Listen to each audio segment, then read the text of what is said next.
Welcome to Your Biz, Your Rules, the podcast for business-minded go-getters hosted by me, your favourite brain and biz coach, Daire Paddy.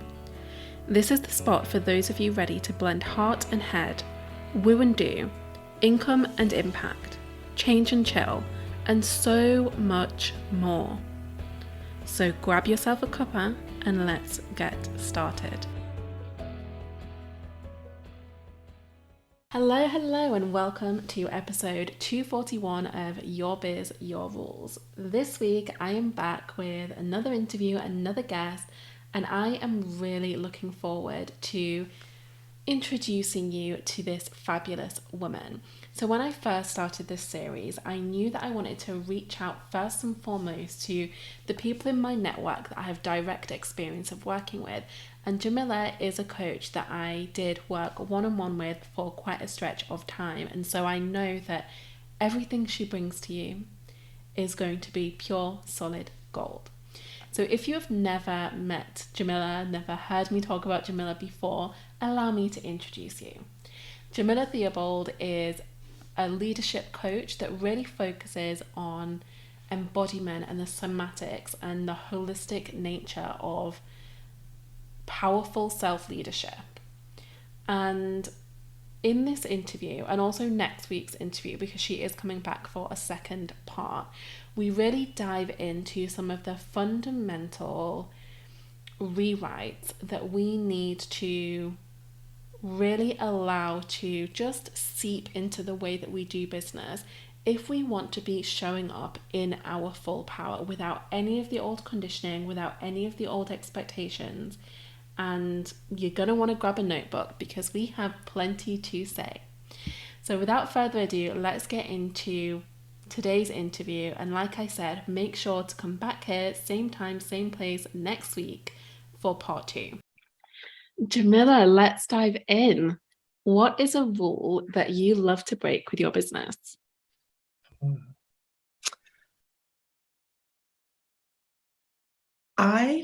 I'm going to have to say that I don't have a signature program. And part of the reason why is because I think that everything that I've experienced in my life is based on, or everything that I teach right now is based on my life experience, from my perspective, from my angle, very much egocentric per se, right? And so to say that what I do can be replicated for anybody that comes into one of my programs, I know deep down that's not true. What I know is that each one of us has a unique way of approaching how we run our business, for example. And so yes, there's options for having like frameworks and pillars and things that work. But one of the biggest rules that I break with every single client that I work with is, let's find out who you are first. Let's find out what your experiences have been, and then find a way to create a story that weaves into the framework. Even when it comes to like marketing and messaging, when it comes to hiring, when it comes to looking at how you structure your business, you are at the center of that. And so if you're trying to replicate how somebody else has done it, what you end up running into is what we call, can I talk about human design a little bit? Of course. Okay, so we run into what's called the not self theme. And when you start noticing things like anger or bitterness or frustration, most often it's because you're operating outside of your unique blueprint, your unique way of doing things. So when my clients are creating like courses, one of the first things I tell them is that like not every client needs to niche. So when they're creating a course, what I have them to do is I have them to drop into what is their strategy? What is their authority? Like, what does it feel like for them? What's their emotional authority? And create a course that's going to feel really good for them to deliver, or create an offer that's going to feel really good for them to deliver. Because if they aren't showing up really excited and enthusiastic about what they're delivering, that is what creates the ripple effect, right? And their clients will feel off with, the foundations, they'll feel off with the content, and it's not good for anybody. But if you go into it and you're like, okay, I'm creating this from ease. So we meet on Voxer instead of face-to-face, because some of my clients, they don't like the visibility piece. They work really well listening and hearing and then responding to their clients that way. So I encourage them, create a Voxer offer, You don't have to have Zoom every offer doesn't have to have a Zoom, every offer doesn't have to have like an in-person. So it's just little things like that I break the rules. And it's really interesting to see a client come in having gone through several other courses or several other programs where it's been top down, like you should do this. And the permission to say, you don't have to. And then all of a sudden, like this excitement, this liberation and success starts to happen. It's like this ripple effect of, I don't have to do it the way other people are doing it. I get to be myself and actually have fun in my business. Really? And that's exciting to see the response of like, okay, this actually does work. So yeah, I think that's probably the biggest rule that I've broken is, and is it a little bit more work? Actually, no.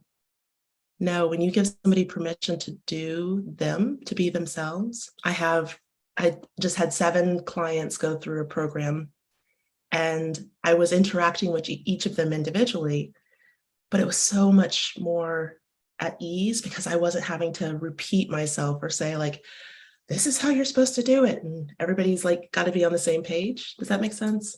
Mm. Like they are each doing their own thing. So it was like this breadth of expansion that happened within the container. So I don't know if this is your experience too, but I see people gravitate towards programs that are like a structured system because it creates the illusion that it's then going to be easy. It's going to be, you just do these certain set of steps and you will get the result. Yeah. But my experience on the other side is seeing clients actually show up for themselves and do something and think for themselves. And that comes a lot easier to them than sort of obsessing over a training and obsessing over not doing it right and like asking for like clarifying questions about, but am I supposed to do it like this? Yeah. And it's this whole like set system makes it easy thing is just such an illusion. Absolutely. Absolutely.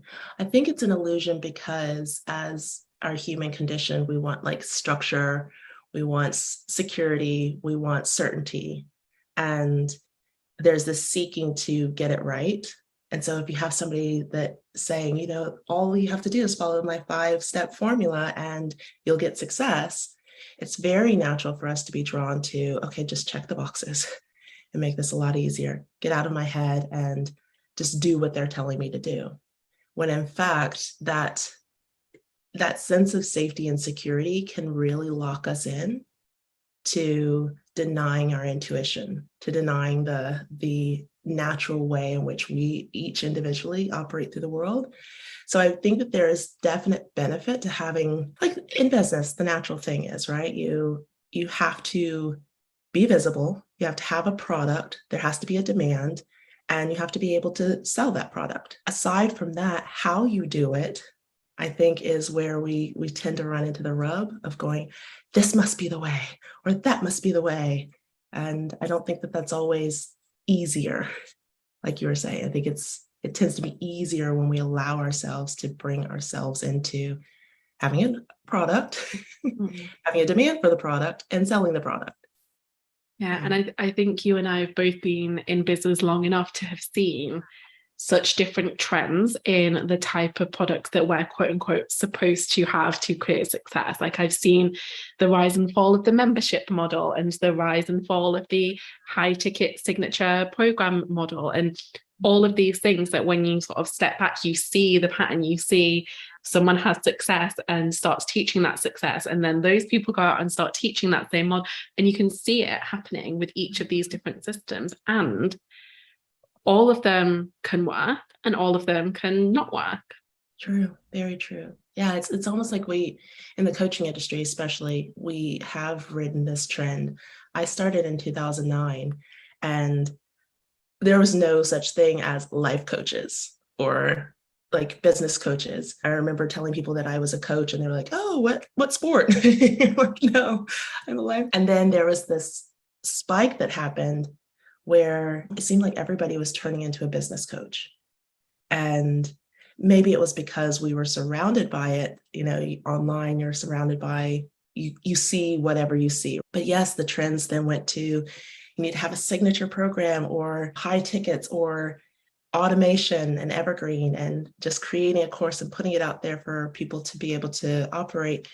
And that's going to be easier. Passive income is going to be easier. And I think what is most powerful is messaging, being able to really communicate to people, sometimes even communicate the laptop lifestyle that we saw for so long. Like you can live on an island and have a Mai Tai with your laptop and this is going to be easy. It's like, no, maybe not for everybody. Maybe for some people, but not for everybody. I know. I think we definitely will continue to see trends. And that comes back to one of my messages is know thyself, like know yourself. Look at a trend and go, okay, is this really how I want to operate my business? Look for patterns in that trend. Look for, any sort of evidence that it has been replicated in multiple different ways or multiple different industries per se, and then decide for yourself. But I think we do go straight to what's going to be the quickest way that I can do this and the easiest way. And sometimes that's not always the longitudinal, sustainable way.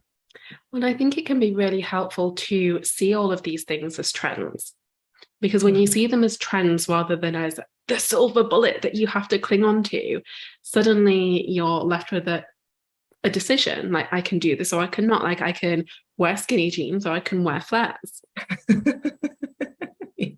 Yeah. And it suddenly seems so much less of a high stakes situation. Oh yeah. And it will come, it may go. Yeah, definitely. The flares are coming back and I'm like, wait a minute. Do I really want to hop on this trend at 43? So just looping back to what you were saying about your approach of not having a signature offer. Was there a catalyst for that? Was it something that you have always felt wasn't right? Or is there something that you experienced that made you think, this isn't the way I want to do business? I definitely think there was a catalyst, and I have not always felt that way. So I did hop on the trend and I was doing the signature, like, here's my framework, and this is like 6 modules, and this is what you're going to walk through. And I think what I do experience now is that I will have some clients come in and they're like, what's the steps? And when they realize that there's a transformation that can still happen without having a module per se, they are a lot more at ease. But the catalyst for me, I think, was my own experience going through a number of signature programs. And I'm the type of person where I will look at something and I will look at like all the different angles of something and then decide what is for me. So if somebody says, okay, Jamila, this is how you're supposed to do, for example, this is how you're supposed to do marketing, or this is how you're supposed to do messaging, I'm going to look at it and I'm going to say, this part works for me. This part, not going to use that. So I approach most experiences that way.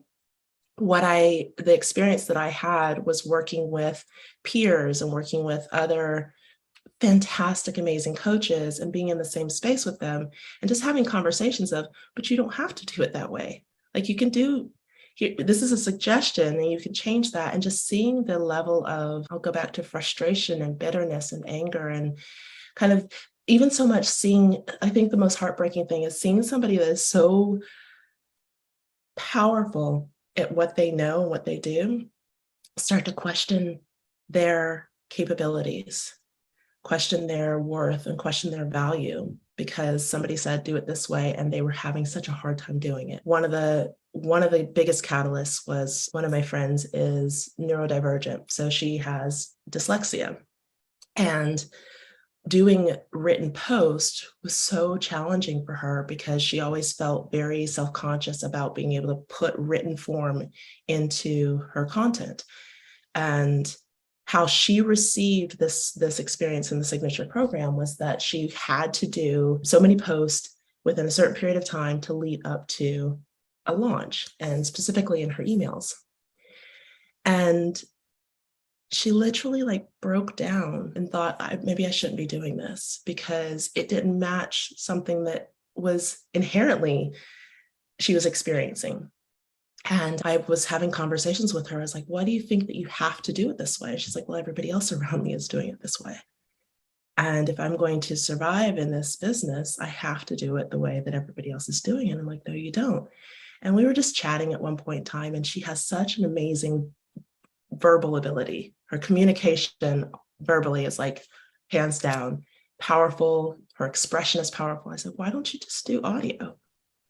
Why don't you just have do a podcast, have conversations with people? And that's what she started doing, and was having such an amazing time with it that she kind of forgot about the goal per se. And she started, like, her following just catalyzed to a whole different level. And it was in her confidence too. And I think the fact that she was willing to stop because of being in an experience where it was like she was told this is what she had to do or she wasn't going to be successful, I started thinking that I didn't want to have anybody in my space that was made to feel shame for who they were, and instead amplifying the parts that make them unique. That's the cool part about being in this industry, right? It's like we could be selling the exact same thing, but because of our uniqueness is what sets us apart. And we all have somebody, there's somebody for somebody, everybody, right? Mm-hmm. So long story short, she still kind of goes back and forth between feeling that she needs to write things because email, you should have an email list. And she's like, so we've talked about outsourcing. I've paired her up with one of my copywriters, and hopefully that's going to help her as well, because that's another thing. I think we have to do it all on our own, but I digress. I will keep talking unless you interrupt me. No. It's all good stuff. I sometimes wonder, do the creators of these programs realize the impact that they can have? I don't mean just like the good results. I mean, do they actually realize the harmful impact that they can be having on people?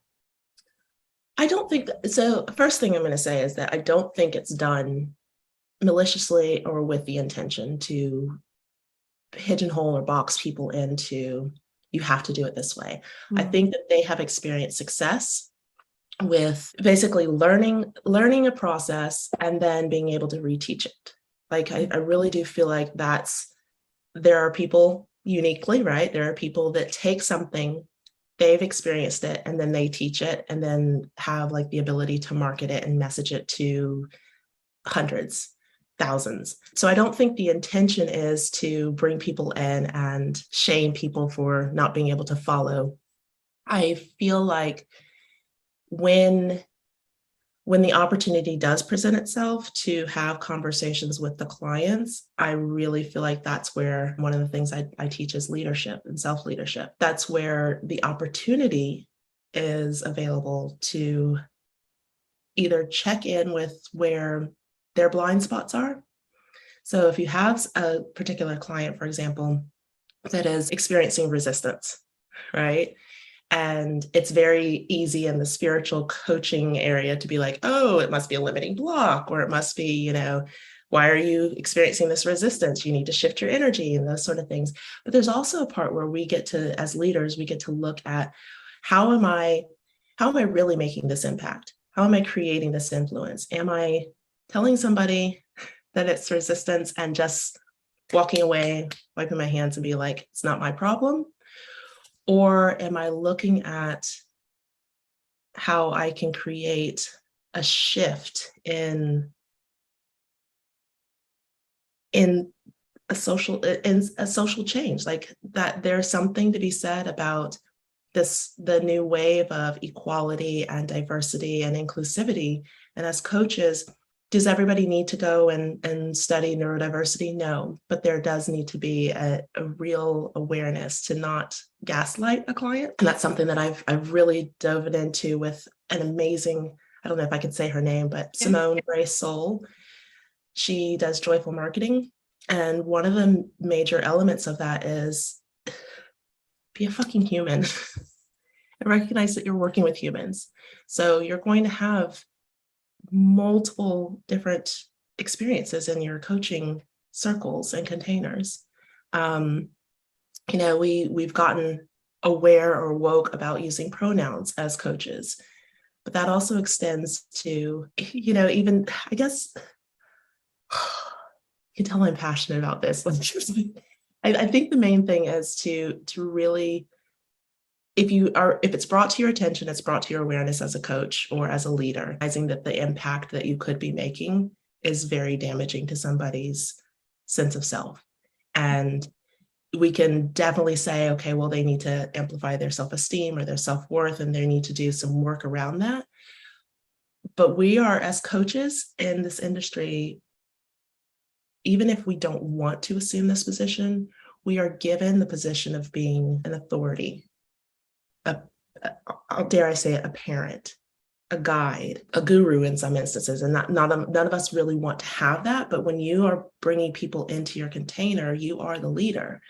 And so you assume this sense of power, positional power, personal power, whatever you want to call it, you're automatically given that. And so if you say to somebody that they are not meeting their money and financial goals for the month, it's because you have a money block, and leave it at that. And the person's going off and they're like, oh, maybe it's because I don't want this. Maybe secretly I don't want this money. And so they go on this rabbit hole of trying to figure out why they're not succeeding when everybody else around them seems to be, right? Well, perhaps it's not a money block. Maybe there's something else going on. Maybe there's a divide between like the product that they have and what they're putting out to market. And it's like there's something that's off there. Maybe it's that, their way of communicating the value of this product isn't reaching the people that need to see it and experience it. And I think that there's when you know better, you do better. That's what Maya Angelou always says. When you know better, you do better. And I think that's what I'm trying to say, is that while I don't think that there is malicious intent to create a signature program or create a program that you've experienced and replicated as your process, and then somebody comes in and they're having a challenge with it, and then what's easiest to say is it's resistance, or there's an energy block, or because that's not within the realm of the coaching container.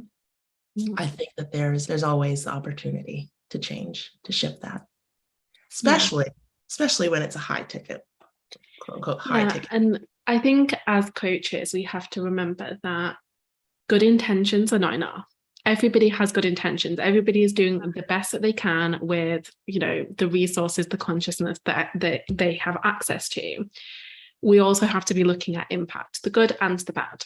Mm-hmm. And I get how tempting it is to focus on the people that are getting the results, the people who are really showing up in Facebook groups and really like shouting out how amazing the process has been for them. There will also be those people who are struggling in a corner, not being heard.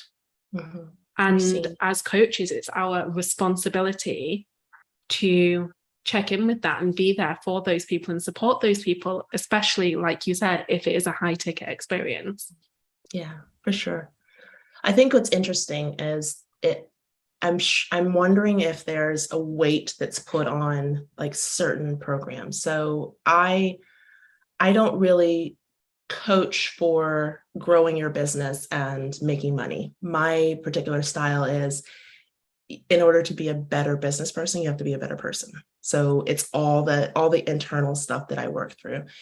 I really do feel that it may be a trend, right? There's a trend in the industry of scaling and reaching 6 figures and moving to 7 figures and beyond. And there's this desire that we all seem to have of, yes, it would be nice to have more money, but the capacity, I think, for all of us to be able to do that really needs to be checked in. And so it is seemingly easier to say it's high ticket if I'm going to show you how to make 6 figures, right? And when you have a client that comes, we'll scratch that. I feel like it's easier to put a price point on something that guarantee, or that suggests that it will guarantee a higher price point, right? So when you have somebody that is coming in and they are willing to invest that amount, there, in my opinion, there does need to be the agency and the integrity to come back and go, okay, where is the missing part? Is it the structure of the framework, or is there something else that's going on? As even reflecting on, like, I don't know, do you do reflection on your courses to see what worked, what didn't work, what needs to be tweaked? So not only do I get feedback from the people who go through it, but I actually go through it myself. Yeah. On repeat. So every now and again, I will go through like every course, every masterclass, every meditation that I create, I will like repeatedly use those myself. Yeah. I think that's important to see what's missing and to see, where you were. I think you had mentioned this, like where you were energetically 3 or 4 months ago, and you create something, and then all of a sudden I've done that too. I'm like, ooh, this doesn't even feel like me. Like, what was I dealing with then? And I think that there's sometimes content that we have in our portal for our clients that needs to come out, because it can be very confusing, especially energetically. And it can be contradictory. If you have like a really big vault and you are continuously creating new things and sharing sort of things based on your revolution, there will be things that are simply superseded that do not need to be there, that are in direct conflict with what you're now saying.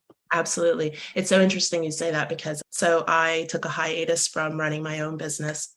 And when I came back, so I just came back in June, and starting essentially from scratch, because as I was looking at, I was like, okay, I have all these meditations, and I have all these worksheets, and I have this amazing collection of content for anxiety and mindset. And I'm not in that world anymore. And so I'm looking at all this stuff and I'm like, okay, this is from a completely different place of where I want to take people now. It was from the mindset trend. Yeah. Oh yeah. Yeah, definitely the mindset trend. And there's something to that though, because I for years I was studying and doing personal growth and self-development growth. And then when the word mindset came, I was like, that's it. Finally, there's a word for all this stuff, like how to shift. And so I love the mindset concept. I also love the heart set concept. But the stuff that what I was working on was like so my background is in therapy and counseling. So it's from a very therapeutic space versus a coaching space. And there is a marked difference between the two. And so as I've started to shed like content and it's like, I'm getting rid of all this stuff. And there's a desire even for me to hold on to it because it feels safe and it feels secure. And I'm like, but it doesn't fit. It doesn't match. So there's some shifts that I think we all get to make when what is it called? Doing an audit. Yeah, doing an audit of what is in your containers, for sure. And I also think you get to not make that mean anything, because it's natural to evolve. Like, we're always evolving, we're always learning, we're always experiencing different things. So it's the way it should be to bring that to our offers too. Oh yeah, definitely. If someone's telling you that you should like have this pristine final edit of your signature program, if that's how you're choosing to do business, that's another illusion. Oh yeah, for sure. Well, it's also interesting. So going back to human design, there's a particular design type that doesn't match very well with having something for long term, like sticking with something for a long period of time. They're called manifesting generators, and they have so many different passions and so many different things that are going on that to ride something out for a long period of time brings a sense of frustration. And so, if you have somebody that's coming into your space as a coach and you're like, okay, we're going to set this up and it's going to be for the long game, like that creates anxiety. Rightly so, because what you're doing is you're telling this person that you can't shift. You will never be able to pivot. And that's the mentality that happens. Like, you've got to stick this one out and see and ride it out. And it's like, no, they're not designed to do that. They're not designed to, and this isn't a one size fits all either. You have to kind of experiment and play with it. But like when it comes to picking a niche, because of the multiple passions and different things that a manifesting generator will stick their toe in, they struggle with that, finding a niche, because one day they could be wanting to talk about how to do podcasts. The next day they could be talking about how to sew. The next day they could be talking about writing a book. And it's like, you can't pigeonhole somebody into that, right? Mm-hmm. And so when I share this with those that have been in my containers, that you don't have to stick with something. One of the first things that I'll hear is like, but how am I going to make money? And it's like, by being you, by trusting that intuition and that which you're excited about in the moment, share that. And then if it changes, that's okay. Share the next thing, because your people, your niche, love to see the shifts and the change and the diversity that you bring to the world. And I think giving somebody permission to really, really be themselves is the work. Because it's so much conditioning that says, no, you shouldn't. I mean, even when we were little, like from school age, you shouldn't be that way. You should do this. You should be the good girl. You're not even like shoulds. It's like, oh, look, for example, look at you. You're such a good student. And look how you have such good grades and all these other things. And you start making meaning and say, oh, this is what the world wants from me. It's funny that you use that example, because that was literally me.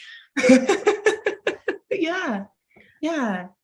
It was me too. This is what the world wants from me. I was also told that I talk too much. Shocker. Told that I talk too much. And so then I thought, oh, the world needs me to be quiet.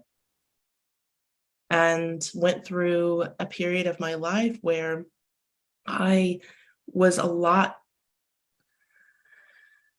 figured that it was best for me not to speak up. And that caused a lot of frustration. It caused a lot of pain. It caused a lot of sadness. And even now I struggle with, where do I speak up? Where do I use my voice? Mm-hmm. And that's probably one of the main reasons why I love to share in my containers. Like, the power of your voice is so significant. But as good girls, we were taught, you don't rock the boat and you don't push against authority and all these things. It's like, well, maybe the structures that have been put in place were there for a time and period when they needed to be. Mm. It goes back to that, we have rules and we have laws and we have societal constructs to create a sense of safety. And then that sense of safety then becomes our prison. And we're stuck in that. And it's like, when there's a few of us that start saying, you know what, this doesn't work for me anymore. It's really challenging if everybody else around you is like, just put your head down, be quiet, go with the flow. Why are you disrupting? But I think there's more. I think there's power in the people that are willing to stand up and say, things need to change.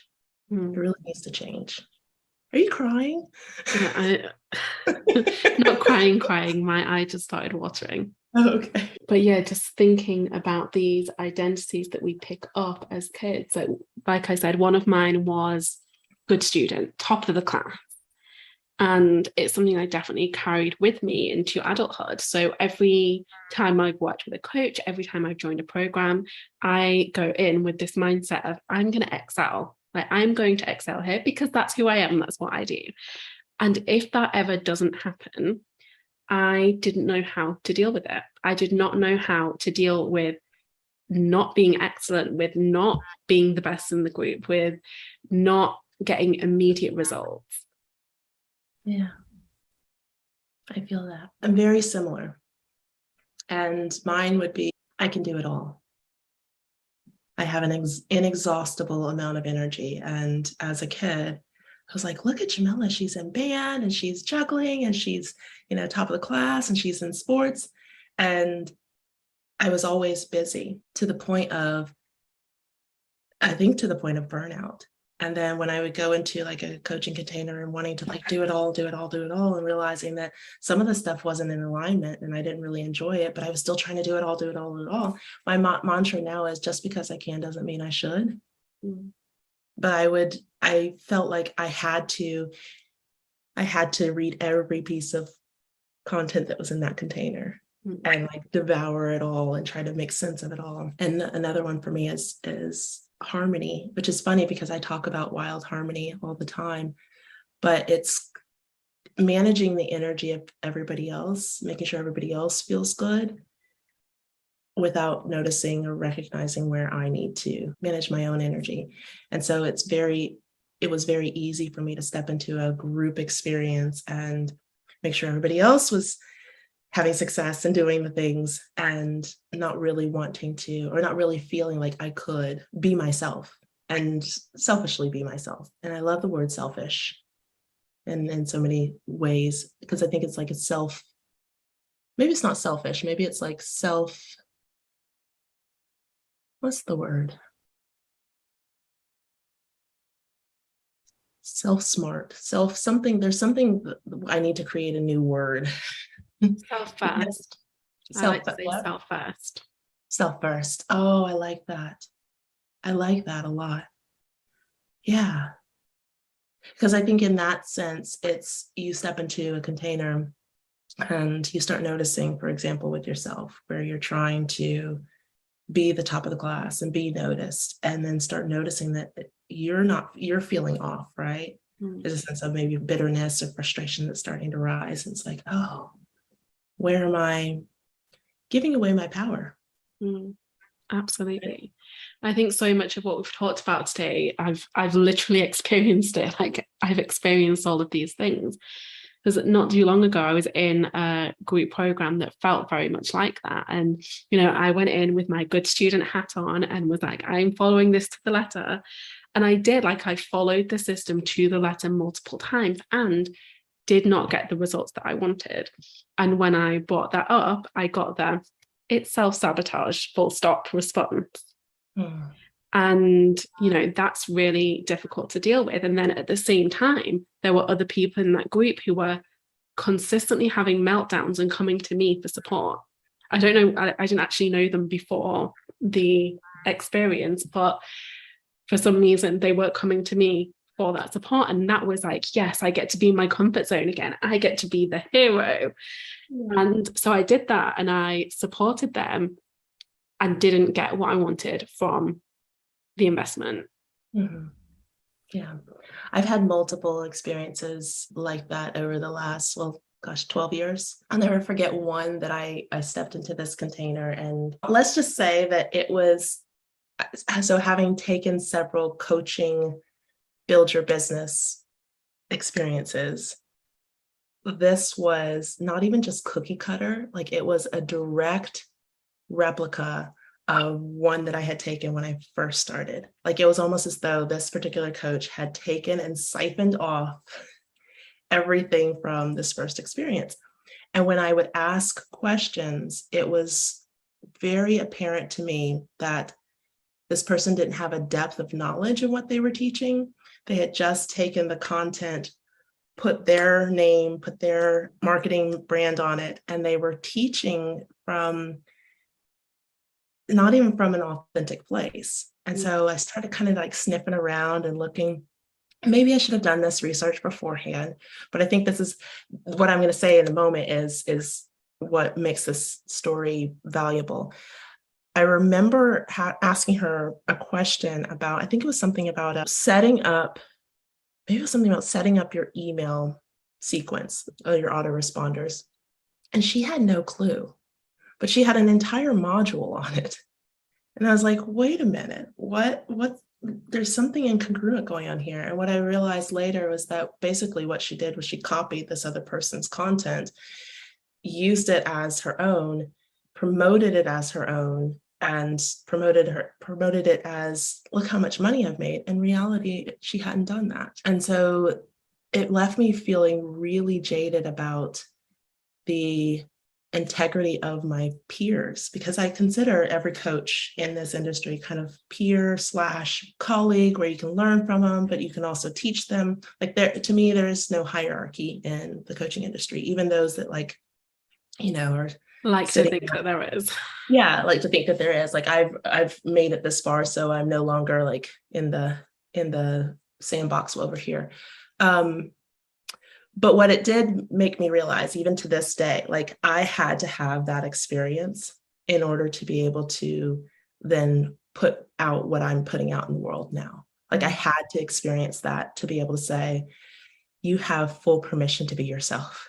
And here's why. I've had these amazing, sometimes very painful, expensive experiences in order to be able to say, take your power back. Stand fully in your power and know who you are.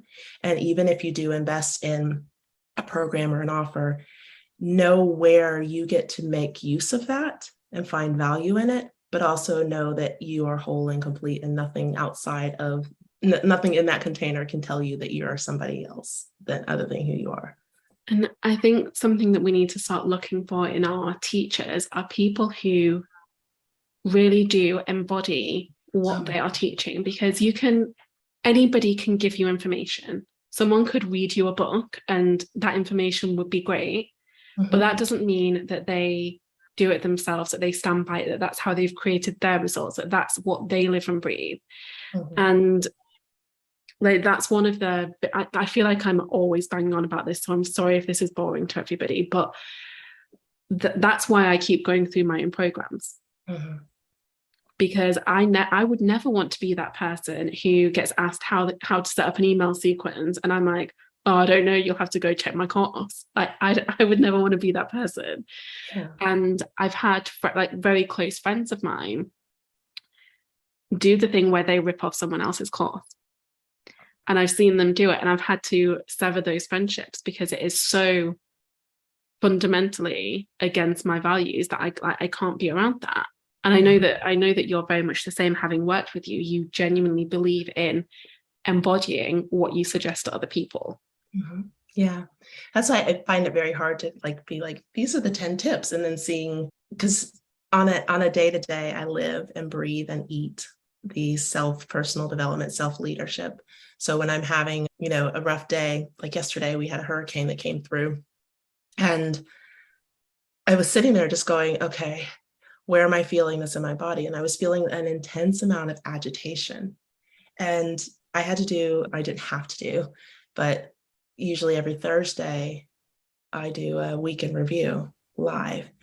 And I knew that was not the best thing for me to do. And so in having conversations with my clients, I explained to them, I said, listen, there are going to be moments where you're going to have this divide between what you think you should be doing and what you genuinely need to be doing.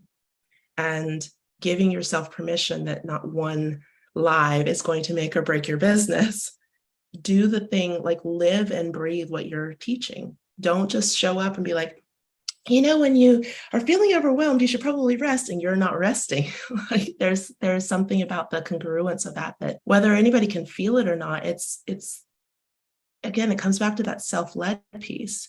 It's like, I'm always convinced that people can feel, even if they're not consciously aware that they're witnessing sort of this lack of internal integrity. I feel like on some level, people can feel when there's something off.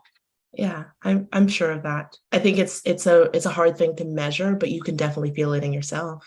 You can definitely feel the lack of alignment internally. So what did I do? I did something that was a little bit fun, but I went and cleaned up my yard. My husband was videotaping me cleaning up the yard, and I did a story, or not a story, I did a reel on it. I meditated, and I was playing my singing bowls, and so I was able to still share, but I was sharing from a very genuine place. And that embodiment piece, and I'm not saying that to like inflate, like I'm embodying this. I think it's so important, especially now with so much going on, with breakdowns of social constructs, we have over in the UK, like the Queen, and that has a long-standing social platform of having the Queen in place, right? So her passing, like that, there's a shift that's happening with leadership. And then over in Iran, the women cutting their hair, like there's a sense of, don't tell me that this is the way it has always been. I really, like, you cannot say that is the law and that is the rule, because things are changing so much. And so having leadership that is truly embodied, having voices that are speaking from a place of integrity, I think we need that more than ever right now. I think that our responsibility, whether we are coaches or we're teachers or we are, government leaders, like that level of embodied integrity is necessary, because we need to, I think that there's a shift that's happening from like mentally thinking about things to really tuning into the feeling and the emotions of who we are willing to have lead us. You can logic your way all day, but if it doesn't feel right, there's a part where we get to play with, am I going to follow somebody because, like say for instance in the coaching industry, am I going to follow somebody because my brain says that this is the way to do it, or my body saying this feels right? Right. And sometimes I think we can get those things mixed up. We can logic the emotions that we have. This doesn't feel right, but it doesn't feel right because maybe da da da da da da da. Or this feels really good, I should do this, but I shouldn't do this because da da da da da da da da. And so finding that sense of embodiment even within ourselves, I think that will help us tune into that intuition a lot deeper, for sure. So much goodness. So to wrap up the first of our interviews, because we will be coming back in next week's episode, what is a book that has changed the way you think?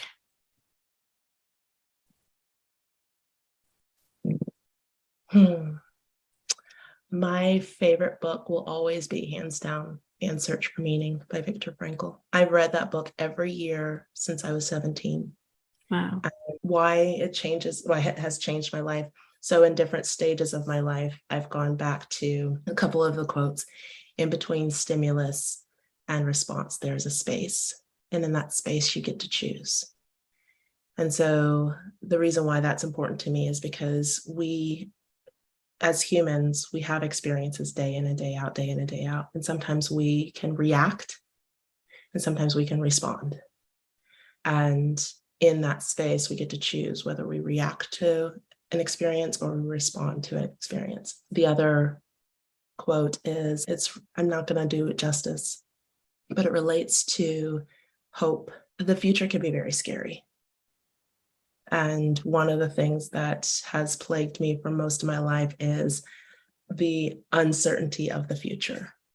And so trying to prepare or plan for the future, I can get very caught up in the fear of that. And in the book, Viktor Frankl speaks about hope. We could find hope in even the darkest places. Knowing and understanding that he was a concentration camp survivor, it really grounds me to remember that if we just keep going,